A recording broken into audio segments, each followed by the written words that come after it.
Senhor esteja convosco. Ele está no meio de nós. Proclamação do Evangelho de Jesus Cristo segundo Lucas. Glória a vós, Senhor. Naquele tempo, quando Jesus se aproximou de Jerusalém e viu a cidade, começou a chorar e disse: Se tu também compreendesses hoje o que te pode trazer a paz. Agora, porém, isso está escondido aos teus olhos.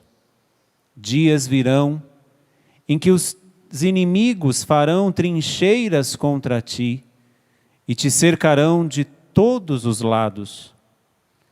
Eles esmagarão a ti e a teus filhos, e não deixarão em ti pedra sobre pedra. Porque tu não reconheceste o tempo em que foste visitada. Palavra da salvação. Glória a vós, Senhor. Vamos aplaudir a palavra? Nos assentando, vamos cantar. Fizeste de nós para Deus, sacerdotes e povo de reis.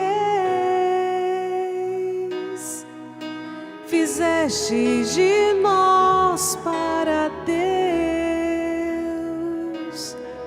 sacerdotes e povo de reis. Proclame isso. Cante. Fizeste de nós para Deus. Canta com fé. Sacerdotes e povo de rei. Fizeste de nós para Deus. Sacerdotes e povo de rei. Nós não mereceríamos, mas Deus quis nos fazer um povo de sacerdotes e reis. Sacerdotes não somente são os padres, mas todos nós somos sacerdotes, primeiro porque somos batizados. Mas qual o sentido deste salmo? Nós somos sacerdotes porque podemos oferecer a Deus os nossos sacrifícios, os nossos sofrimentos, as nossas dores, tudo aquilo que são os nossos sacrifícios do dia a dia, Deus recebe como uma ação de graças. Isso já seria uma pregação inteira, dentro de hoje, dentro do contexto que nós vivemos hoje, que as pessoas não sabem mais sofrer. É claro que nós não queremos sofrimento, mas quando o sofrimento bate à nossa porta, nós não sabemos lidar com eles e por isso fugimos. Às vezes é muito mais fácil trocar de lugar, trocar de marido, trocar de esposa, mandar os filhos para a Conchinchina ou fazer qualquer outra coisa do que suportar o sofrimento e suportando o sofrimento, entregar este sofrimento a Deus, porque é uma graça que nós recebemos quando fomos batizados. Por isso que o Salmo diz, fizeste de nós para Deus um povo de reis e sacerdotes, não é o que nós cantamos, um povo, sacerdotes e povo de reis. E quando nós recebemos, e porque é recebimento mesmo, ninguém vai atrás, quando esses sofrimentos batem à nossa porta, os nossos próprios sacrifícios do dia a dia, nós podemos ofertar a Deus, e por isso somos sacerdotes. Mas não só. Somos sacerdotes, mas também somos povo de reis. O que significa isso? Nós somos herdeiros de um reinado. Nós somos herdeiros do reino de Deus. Imagina que loucura! Aquele Deus que criou todas as coisas, aquele Deus que fez tudo, você é herdeiro disso. Você é herdeiro de todas as coisas. E o herdeiro que sabe que é herdeiro, que ama o Pai, que deixou para ele uma herança, sabe cuidar muito bem das coisas que é do pai. Porém, será que nós sabemos cuidar?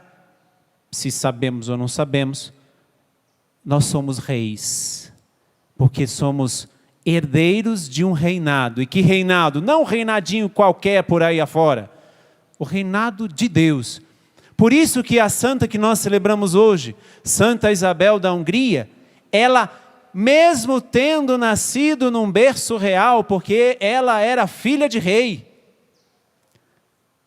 ela, mesmo no casamento, mesmo quando ainda estava casada, graças a Deus o marido dela não era como alguns outros por aí que impediam ou que impedem as suas esposas de buscarem a Deus. Graças a Deus o marido dela não intervia, não falava nada, deixava que ela fosse.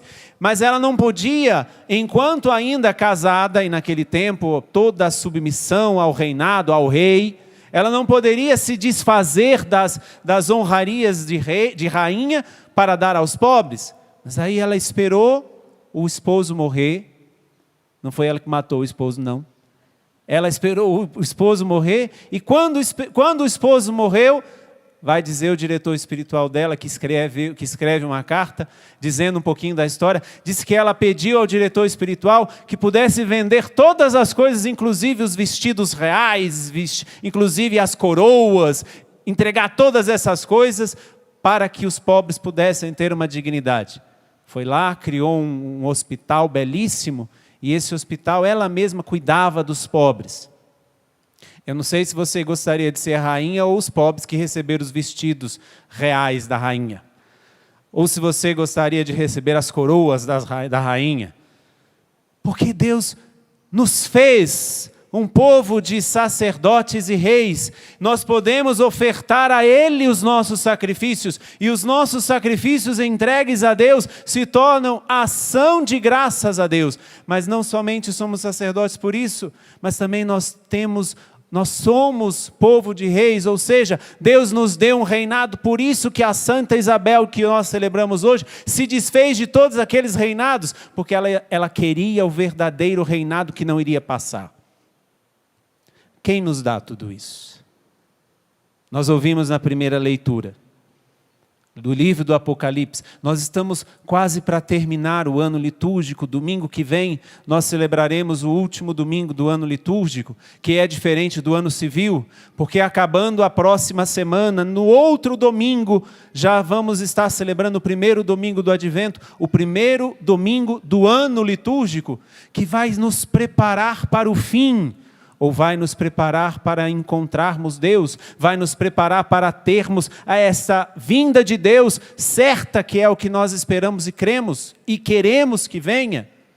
Então o livro do Apocalipse não é o livro do fim, pelo contrário, deve ser visto como o livro do começo.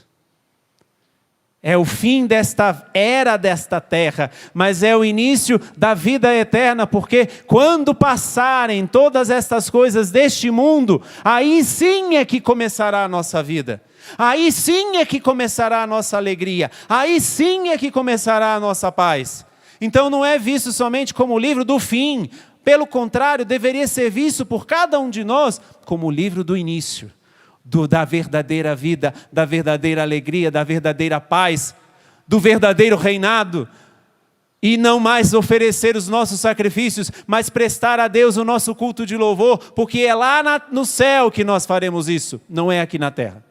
Aqui nós estamos penando para tentar pelo menos uma coisinha do que seja o céu, mas nós não conseguimos. Então o livro do Apocalipse nos prepara para estarmos diante de Deus, porque é Ele, como diz a primeira leitura, é o único capaz de ler o livro da vida. João, que é o autor do livro do Apocalipse, diz que teve uma visão, a visão de um livro nas mãos, e aí se perguntam, lá todos aqueles que estavam ali, quem é que é digno de abrir esse livro? Quem é digno de dar vida verdadeira? Nenhum daqueles que estavam ali eram dignos, quando de repente aparece o cordeiro imolado. E aí, alguns vão responder para João, não chores. Eis que o leão da tribo de Judá, o rebento de Davi, saiu vencedor. Ele pode romper os selos e abrir o livro. Não chores. Se hoje você tem motivos para chorar, tenha certeza, Ele enxugará as tuas lágrimas. Se hoje você tem motivos para ficar triste, calma, não desanime. Ele, o Cordeiro imolado, Jesus, o vencedor, Ele tem poder, porque Ele já venceu. Ele já venceu toda a tristeza, Ele já venceu toda a morte, Ele já venceu tudo aquilo que causa a morte, ou seja, o pecado. Ele já saiu vencedor, porém ainda não estamos lá. Ainda não estamos lá onde Ele tem preparado para nós o verdadeiro reino. Então nós estamos aqui penando ainda nesta vida, mas enquanto estamos penando na vida, esta palavra que disseram a João, não chores. Eis que o leão da tribo de Judá, quem é o leão da tribo de Judá? É Jesus. O rebento de Davi saiu vencedor. Não desanime. Por mais que você tenha motivos de desanimar, não desanime. Por mais que você tenha até vontade de desistir da própria vida, desistir de seguir a Deus, porque você pode dizer, as minhas orações não estão sendo ouvidas. Estão sendo sim. Não existe oração que Deus não ouça. Todas as orações que saem da nossa boca, até as piores loucuras que saem da nossa boca, Deus ouve, mas Deus nos dá o que nós precisamos. Não chores, eis que o leão da tribo de Judá, o rebento de Davi, saiu vencedor. Ele pode, sim, romper os selos e abrir o livro. Que livro é este? O livro da vida. Aquilo que vai nos dar a verdadeira vida. Se nós estamos falando do livro do Apocalipse, o livro da vida, no último livro da Bíblia, nós estamos falando do livro que foi fechado no primeiro livro da Bíblia, que foi quando Adão e Eva, os nossos primeiros pais, pecaram. Lá quando estava a árvore da vida, a árvore do conhecimento e da vida que Deus tinha falado, não toques nessa árvore. Lá no Antigo Testamento, lá no primeiro livro da Bíblia, aquele livro foi fechado. E o homem pela desobediência, o homem pela incredulidade, o homem por ter sido capaz de querer ser Deus, ficou condenado a isso. Mas Jesus nos salvou. E por isso Ele é o único capaz de abrir a este livro da vida que o pecado nos fechou. Como nós poderíamos viver muito melhor se nós não tivéssemos pecado? Como a vida seria muito mais bela, porque nós estaríamos muito mais próximos de Deus. Não que estamos longe, mas nós não sentimos este Deus. Como a nossa vida seria muito mais fácil para tomar as nossas decisões, se nós tivéssemos essa sensibilidade de Deus. Como que a vida seria muito melhor. Porém, lá não foi a última palavra. O Gênesis, que fechou o livro da Bíblia, o livro da vida, não foi a última palavra, porque a última palavra é o que falam aqui a João. Não chores. Eis que o leão da tribo de Judá, o rebento de Davi, saiu vencedor. Ele venceu o pecado que fechou o livro da vida. Ele pode romper os selos e abrir o livro. Por isso que nós temos acesso a Deus. Por isso que nós podemos conversar com Deus e Deus nos ouvir. Por isso que nós podemos dizer que temos experiências de céu. Por isso que nós podemos buscar este céu, porque este céu é uma certeza. Por isso que nós podemos dizer, Deus morreu por mim. Por isso que nós podemos dizer, somos mais que vencedores com aquele que nos fortalece, como vai dizer São Paulo em 2 passagens. Por isso que nós podemos dizer que mesmo que Adão e Eva tenham fechado o livro da vida lá no Gênesis, no último livro da Bíblia, para confirmar tudo o que Jesus fez na cruz, nós temos essa certeza, não precisamos chorar, porque há uma esperança. Quantas pessoas desanimadas, quantas pessoas desesperançadas. E quando bate a desesperança, quando bate o desânimo, essas pessoas buscam outros deuses. Mas calma, porque nenhum outro Deus, com D minúsculo, claro, nenhum outro que se diz herói, nenhum outro que se diz forte demais, é capaz de abrir o livro da vida.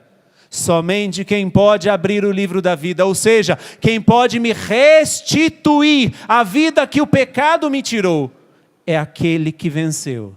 Jesus, o leão da tribo de Judá, o rebento de Davi. É Ele que pode nos dar a verdadeira vida. E quantos de nós às vezes nos perdemos? E quantos de nós às vezes estamos tão longe deste Deus, nos preocupando com tantas coisas fúteis, com tantas coisas que passam, com tantos apegos que nós temos. O pecado não foi capaz de vencer Jesus. O leão da tribo de Judá é vencedor. Aquele que é o rebento de Davi é vencedor. E ele saiu vencedor como? Oferecendo-se a si mesmo. Por isso que ele é o sacerdote. Por isso que nós cantamos que também podemos ser sacerdotes quando nós oferecemos o nosso sacrifício. É sempre assim. Fique tranquilo que agora a cachorrada vai fazer barulho, mas só para atrapalhar. Não volte a olhar para o cachorro, olha para mim. E você que está em casa é porque aqui tem uma cachorrada danada, por isso que atrapalha a nossa vida. Mas não vão atrapalhar não, que isso é o cão, que usa dos cães para atrapalhar o que a palavra de Deus está dizendo. Mas a palavra de Deus não se cala.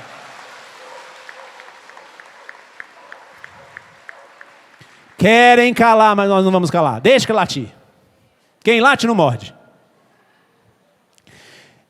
Jesus, o leão da tribo de Judá, abriu o que o pecado tinha fechado. Olha que graça. Por isso que nós somos povo de sacerdotes e reis. Por isso que nós devemos nos aproximar de Deus, porque não é o Apocalipse, não é o livro do fim, mas é o livro dos inícios, do início de uma nova vida. Quem é que não tem sofrimento aqui? Quem é que não tem motivos muitas vezes para ficar triste? Quem é que não tem preocupações? Quem é que não tem inquietações? Mas Ele nos promete algo. Primeiramente dizendo, não chores. Quais são os motivos que você tem para chorar neste dia? E se não tem, é porque já se tornou insensível. Porque pode ser que não tenha um motivo na minha casa, mas basta você olhar no mundo.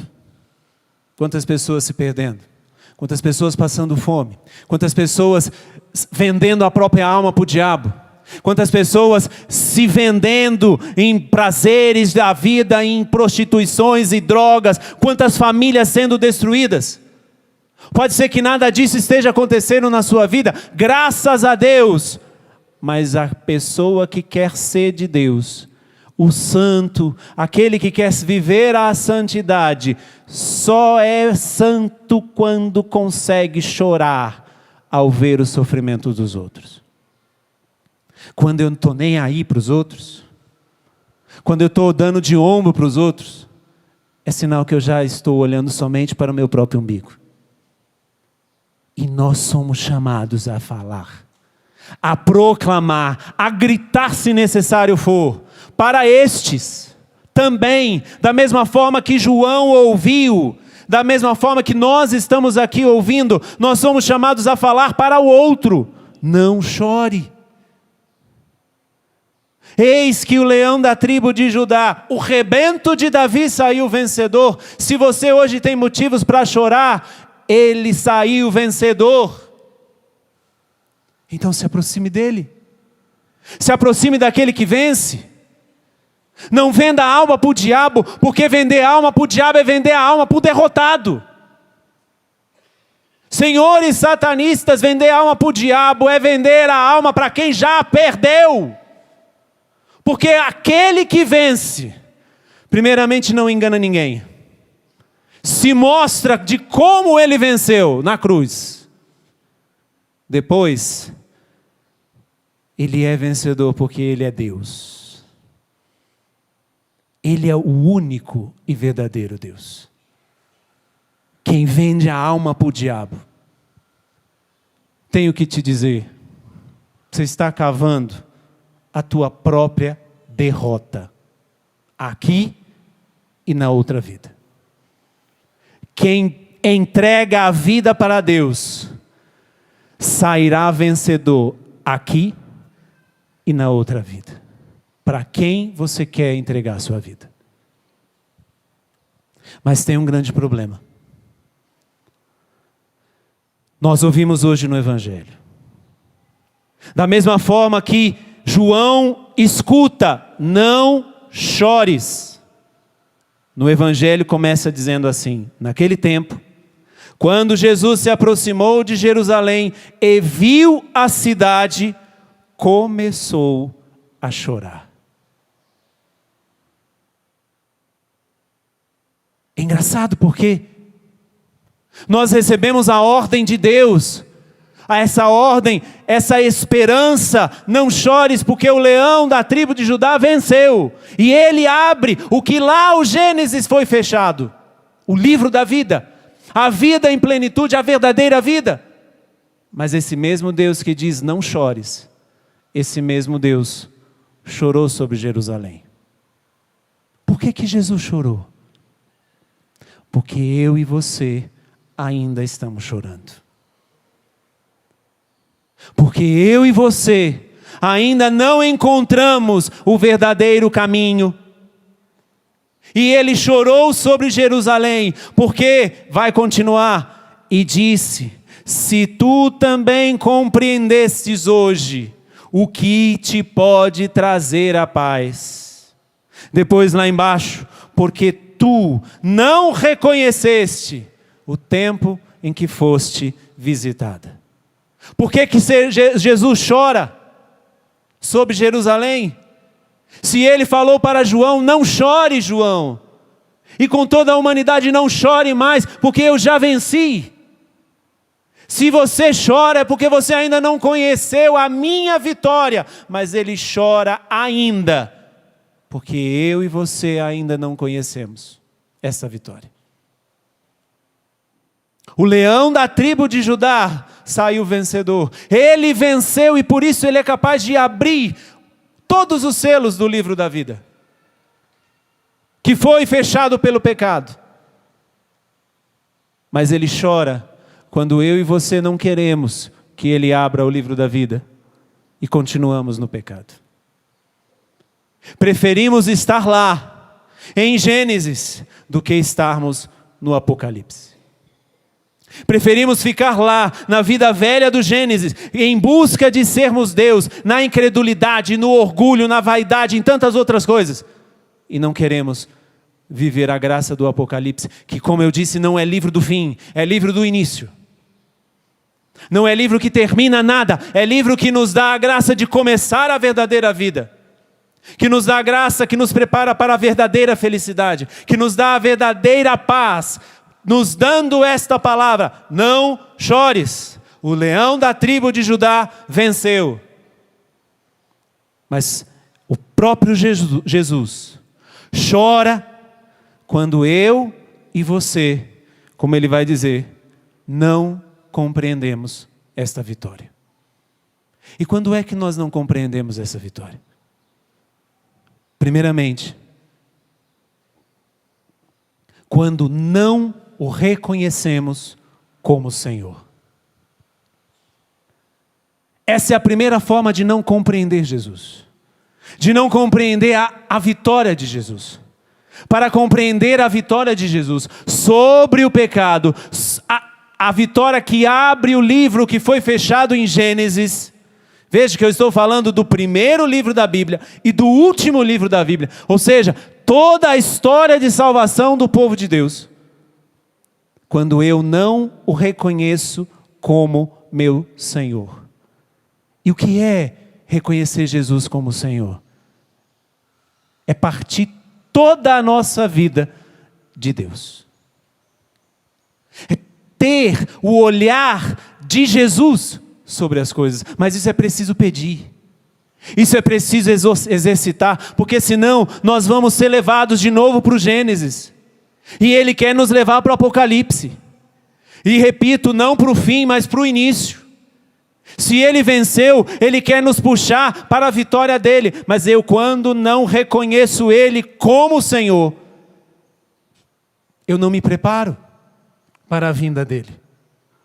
Eu não me preparo para, já aqui nesta terra, não chorar, porque eu creio que Ele venceu. Mas ter Jesus como Senhor é partir toda a nossa vida de Deus. É ter toda a nossa vida a partir de Deus. Será que temos? Tê-lo como Senhor é não ter outro que ordena a nossa vida. E quando eu falo ordenar, não é um domínio sobre a nossa vida, não. É colocar em ordem a nossa vida. Porque se eu permaneço no Gênesis, minha vida se torna um caos. Mas se eu peço que Jesus ordene a minha vida, eu preciso antes de tudo me comprometer, porque Ele vai começar a trabalhar na minha vida. E você está disposto a deixar tudo que precisa ser deixado? Você está disposto a deixar todo o caos do Gênesis para abraçar a vitória do Apocalipse? Você está disposto a tê-lo como Senhor, mas tendo Jesus como Senhor, ou seja, ordena a minha vida, Senhor, coloca em ordem o que ainda está desordenado. O que ainda está frouxo, o que ainda está espanado, o que ainda é sobra. Ter Jesus como Senhor é partir dEle para tomar todas as decisões. É partir dEle e ver, isso não é bom para mim. Isso não vai me edificar, isso não vai me construir. Aí nós podemos dizer de todos os nossos sentidos. Será que aquilo que eu estou vendo está colocando em ordem ou em desordem a minha vida? Será que aquilo que eu estou ouvindo está colocando em ordem ou em desordem a minha vida? Aquilo que eu estou falando ordena ou desordena a minha vida? Para nós sabermos se a nossa vida tem Jesus como Senhor. Podemos pensar assim.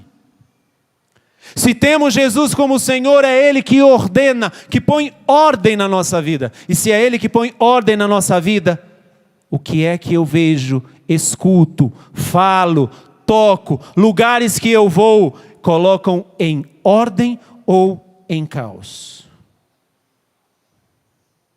Se eu prefiro ficar com o Gênesis, eu vou ocupar. Aliás, a minha vida inteira será ocupada de caos, de desordens. Mas se eu quero abraçar a vitória de Jesus, e Ele já é vitorioso, eu preciso deixar que Ele ordene a minha vida. Mas essa é a primeira coisa. Para que eu compreenda também, para que eu não fique como estava Jerusalém, por isso Jesus chorou. A primeira coisa é tê-lo como Senhor. Ou seja, é Ele quem ordena a minha vida, é Ele que põe em ordem a minha vida, é Ele que tira todo o caos da minha vida. Mas a segunda coisa é quando obedecemos a sua palavra. E aqui é o pior pecado que os nossos tempos vivem hoje. Primeiro, ninguém obedece o que não conhece. Como é que eu posso obedecer a palavra de Deus se eu não leio a palavra de Deus? Se eu não escuto a pregação da palavra? Se eu estou muito preocupado com tantas outras coisas para fazer e não dou tempo para Deus falar comigo? É aquela pessoa que vai para a missa, vai uma vez só na vida e fica lá olhando quando o padre está falando demais. Para que foi então? Para que foi? Ou quando vai para a missa e dorme. Quem dorme na missa não está querendo colocar Deus como vitorioso da própria vida. Por quê? Porque o sono é mais forte. Levanta e fica em pé, joga água na cara, sacode, saia dessa mornidão. Acordaram? Que bom. Isso porque o padre está gritando. Já pensou se eu começasse a falar bem baixinho assim? Olhem, se você quer ter Jesus como Senhor da sua vida, é preciso aprender a obedecer a sua palavra. Se eu continuasse falando desse jeito, eu iria fazer vocês dormirem. Mas como eu não quero fazer ninguém dormir, eu preciso falar mais forte. A primeira coisa para compreender quem é que nos traz a paz, que é a vitória de Jesus.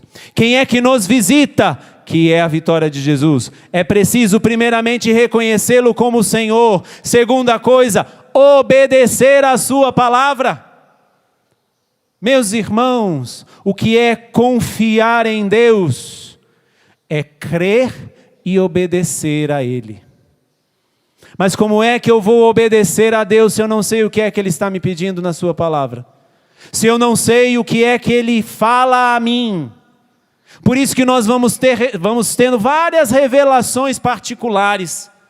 Por isso que nós vamos tendo várias maneiras de interpretar a Bíblia. Me desculpem os outros que não são católicos, mas Jesus só deixou um magistério para interpretar a sua palavra. E o único magistério para interpretar a palavra de Deus está na Igreja Católica. Me desculpe os outros. Portanto, não basta apenas gostar de... Olha como Deus é bonitinho. Se eu quero abraçar a vitória do Apocalipse e sair do caos do Gênesis... Não estou apontando para vocês não, viu? Mas o caos do Gênesis... É preciso entender. E para entender é preciso ouvir. Como São Paulo vai dizer, que a palavra, a fé entra pelos ouvidos. Se eu não dou tempo para Deus, se eu não tenho um momento para ouvir a palavra, para ler a Bíblia, como é que eu quero entender o que Deus vai me ordenar naquela situação, naquela situação, naquela situação? E quando eu não tenho Jesus como meu Senhor, outros senhores aparecerão. E quando eu não tenho a palavra de Deus como a guia para a minha caminhada, outras palavras vão aparecer. E por isso que eu me perco. E por isso que eu vou perdendo tempo e vou estando no time daquele que já perdeu. E o time que já perdeu foi aquele que fez cair Adão e Eva no paraíso.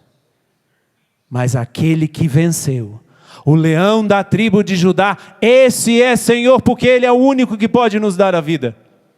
E entenda, quando nós chamamos que Jesus é o nosso Senhor, nós não estamos falando que Ele vai moldar você de uma forma ditatorial. Nós já temos muitos estilos de governo por aí ditatorial, e esse não é o de Jesus. Ele coloca ordem na nossa vida, tirando todo o caos que atrapalha a nossa caminhada. Mas para que eu o tenha como Senhor, para que eu o entenda, quando Ele coloca ordem na minha vida, eu preciso também obedecer a sua palavra. E se eu obedeço a sua palavra, eu não vou matar, então eu não vou abortar. Eu não vou roubar, então eu não vou ser desonesto. Eu não vou deixar de honrar pai e mãe, então eu não vou praticar eutanásia, nem colocar o meu pai ou minha mãe lá na conchinchina daquela clínica de repouso. Eu não vou cobiçar a mulher do próximo, então eu não vou me prostituir, nem abraçar uma prostituta. Se eu entendo o que Deus me pede, eu vou deixar de lado, deixar para o perdedor todas essas coisas. Mas como é que eu posso dizer que Deus é o meu Senhor, se eu não tenho a palavra dEle no meu coração? Que não é uma lei a ser seguida, mas é um caminho que te leva à salvação. E a terceira coisa, para compreender quando Jesus nos visita, porque Ele nos visita de várias formas. Ele nos visita de várias maneiras. Aqui na Canção Nova nós falamos sobre as visitas de Deus, como está dizendo aqui no final do evangelho que nós ouvimos. Porque tu não reconheceste o tempo em que foste visitada. Jesus nos visita na morte de um ente querido. Jesus pode nos visitar num sofrimento, numa enfermidade, pode nos visitar numa alegria, pode nos visitar numa festa, pode também, mas Ele nos visita a cada instante. Por isso que quando eu não compreendo as visitas de Deus, eu não sei viver a vitória de Deus. E aí eu abraço o derrotado. Aí eu vendo a minha alma para o cão, eu vendo a minha alma para o diabo, porque é muito mais fácil vender a alma para o diabo do que abraçar a cruz. Porque abraçar a cruz te leva para o céu, mas te dá aqui na terra derramamento de suor, de lágrima e, se necessário for, até de sangue, como os mártires. Aí eu abraço o diabo aqui, que se mostra como vencedor, se mostra como aquele que nos traz prazer, e no fim eu vou abraçar ele lá no inferno. O que é que você quer da vida?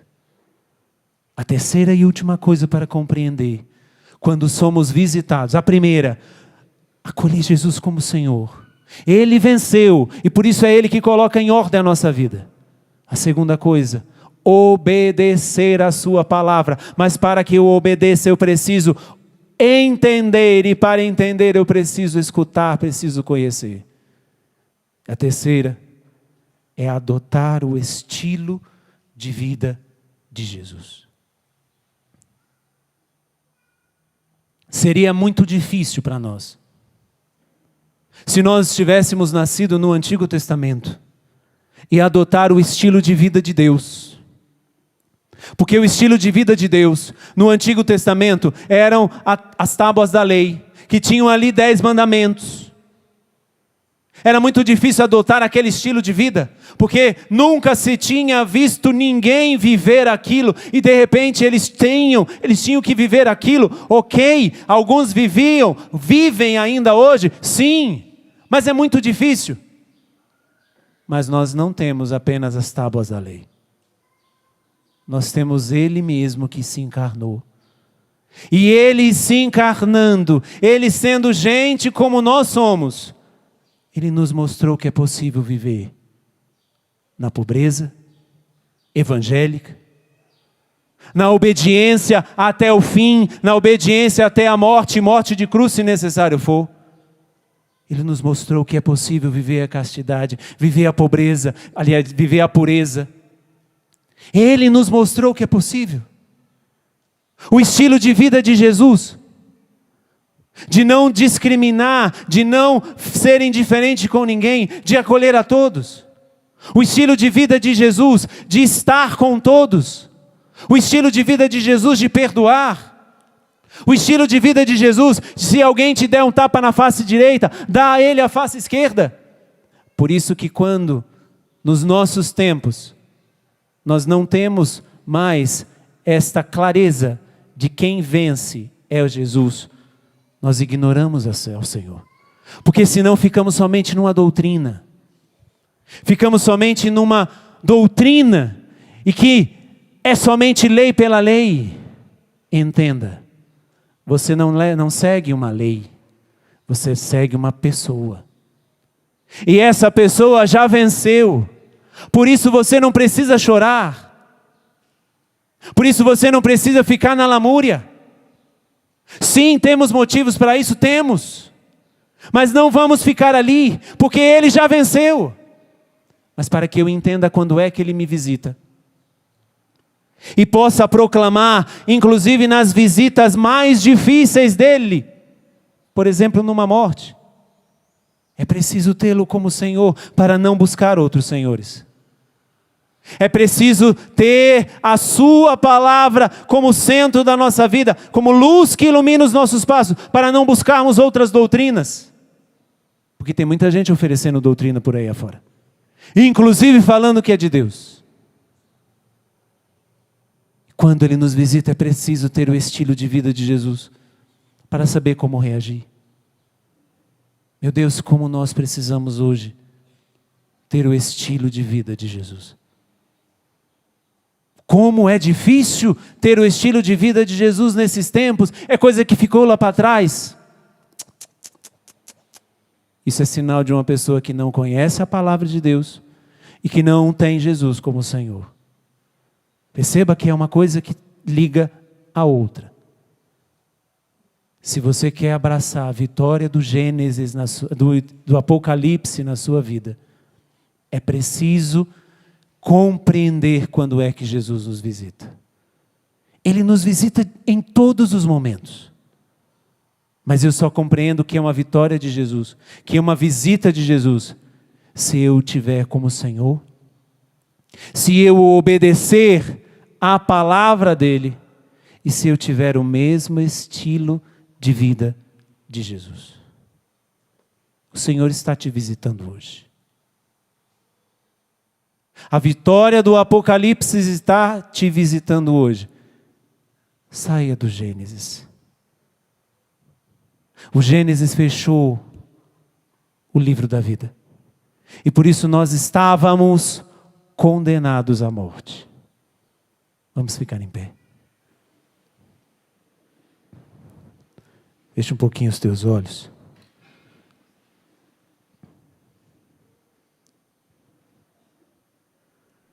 E pensa em Deus.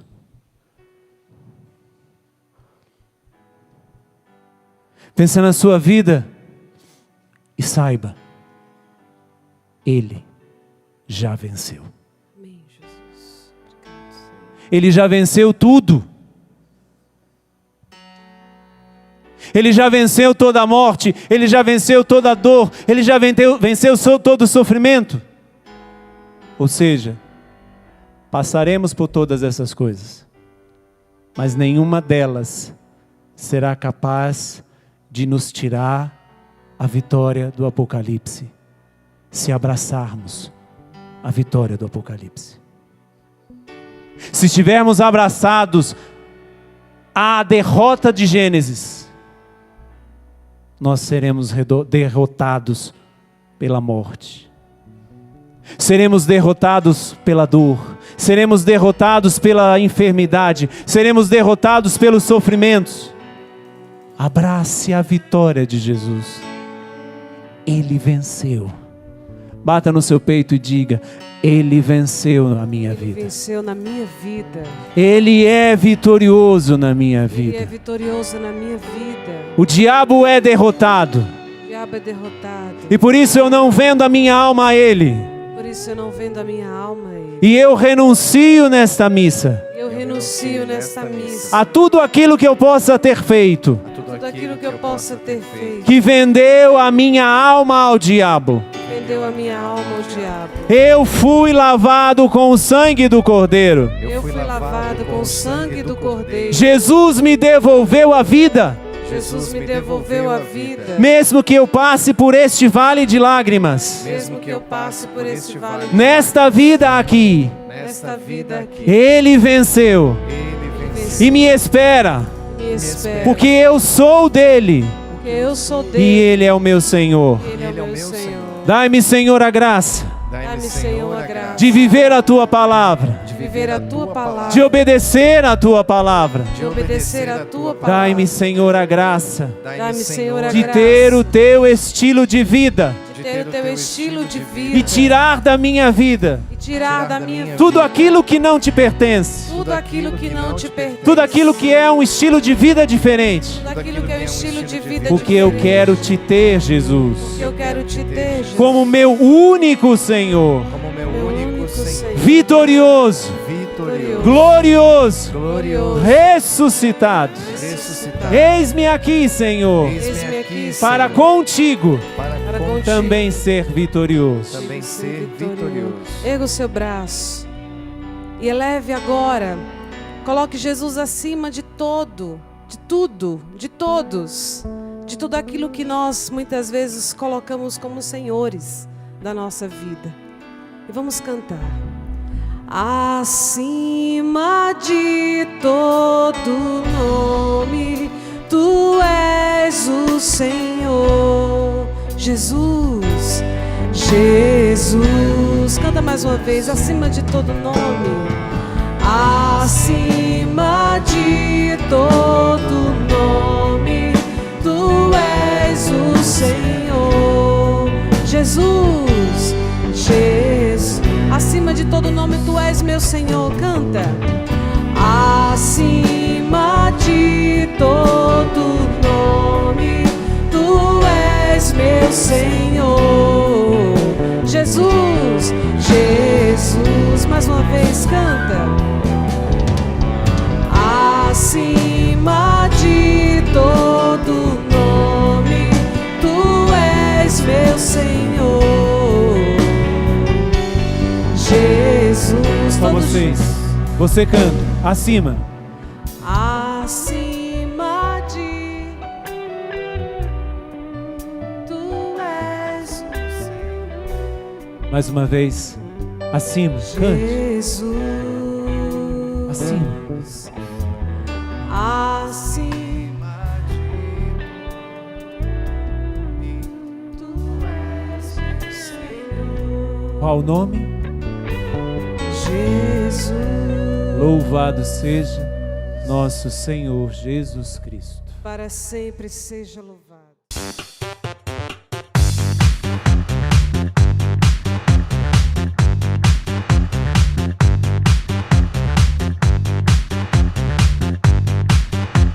CançãoNovaPlay.com. Assine já!